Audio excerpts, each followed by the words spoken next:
অ্যামাজনের বিস্ময়কর এই ভূমিতে জলাভূমি ও বাঁকানো নদীর জালে লুকিয়ে থাকা সবুজ অ্যানাকন্ডার মতো আর কোনো প্রাণী মানুষের কল্পনাকে এত গভীরভাবে নাড়া দেয় না। আর আকার নিয়ে নানা গল্প থাকলেও তারা যে অ্যামাজনের জলজ জীবনের সঙ্গে পুরোপুরি খাপ খাইয়ে নিয়েছে তা নিঃসন্দেহ। স্থলে তারা ধীরগতির হলেও গভীর জলে নামলেই দক্ষ শিকারিতে পরিণত হয়। 10 মিনিটের বেশি পানির নিচে থেকে মাছ, কচ্ছপ, এমনকি কাইম্যান শিকার করে অ্যামাজনের জলজ জগতের শীর্ষে অবস্থান করে। আর পুরো বাস্তুতন্ত্রের জলভিত্তিক রাজত্বের রহস্য লুকিয়ে আছে তাদের উঁচুতে থাকা চোখ ও নাসারন্ধ্রে। এই পানিতে প্রায় পুরো শরীর ডুবলেও এই গোপন রাজা উপরের জগৎ পর্যবেক্ষণ করতে পারে এবং যে কোনো সময় কাছে আসা স্থল শিকারের ওপর মারাত্মক হামলা চালাতে প্রস্তুত থাকে। 27 ডিগ্রি সেলসিয়াস উষ্ণ জল তার শীতগতি প্রাণীর জন্য প্রয়োজনীয় শক্তি দেয়, যাতে বিশাল শরীর আবার জীবিত থাকে। আর এই জলজ রাজ্যে, যেখানে জলের ঘাস ও ছোট দ্বীপগুলো ছড়িয়ে আছে, প্রতিদিনই এক নীরব নাটক সংঘটিত হয়। সবচেয়ে সহজ শিকার হলো সমুদ্র জলের ওপর বসবাস করা কেপিবারা। এই শান্তিপ্রিয় গোষ্ঠীভিত্তিক বিশাল দাঁতযুক্ত প্রাণীর ওজন প্রায় 100 পাউন্ড। শিকারীর জন্য ধৈর্যই মূল পরীক্ষা। এটি ভেসে থাকা গাছের মতো বা ছায়ার মতো মিলিয়ে যায় চারপাশের পরিবেশের সঙ্গে এবং কেপিবিবার শিকার অঞ্চলে প্রবেশ করার জন্য অপেক্ষা করে।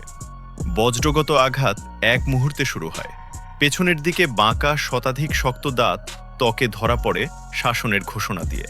এরপর সেই ঢিলে দেখানো শরীর চমকপ্রদ শক্তি উন্মোচিত করে, লম্বা দড়ির মতো শিকারের চারপাশে জড়িয়ে ফেলে। এটি কেবল বলের লড়াই নয়, বরং নিখুঁত নিপীড়ন। প্রতিটি সংকোচন সূক্ষ্মভাবে গণনা করা হয়।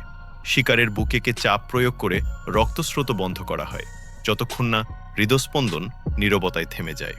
সমস্ত প্রক্রিয়া দ্রুত, কার্যকর এবং এক ধরনের নির্মম সৌন্দর্য ধারণ করে। এরপর আসে প্রাকৃতিক জগতের অন্যতম ভয়ঙ্কর বিষয়, নিমেষে বড় শিকার গিলে ফেলা। বিচ্ছিন্নযোগ্য চোয়াল ও অত্যন্ত লচে চামড়ার সাহায্যে এটি মুখকে অবিশ্বাস্যভাবে বড় করে খুলতে পারে এবং নিজের মাথার চেয়েও অনেক বড় শিকার ধীরে ধীরে গ্রাস করতে শুরু করে। দম বন্ধ হওয়ার ঝুঁকি এড়াতে তার শ্বাসনালী মুখের কাছে পৌঁছানো যায়, যাতে দীর্ঘ এই ভোজ শান্তিপূর্ণভাবে সম্পন্ন হয়। শিকার গিলে ফেলার পরে এটি পানির নিচে বা ঘন জঙ্গলে চলে যায় এবং কয়েক সপ্তাহ থেকে কয়েক মাস পর্যন্ত নীরবভাবে হজমের সময় কাটায়। একবার বড় ভোজ তার বিশাল জীবনের যন্ত্রকে দীর্ঘ সময় ধরে চালাতে যথেষ্ট শক্তি দেয়। তবু এই শীর্ষ শিকারীরও কিছু উদ্বেগ আছে।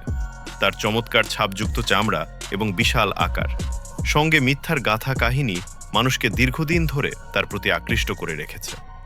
ভূমির পরিবর্তনও ক্রমাগত তার জলজ রাজ্যে প্রভাব ফেলে।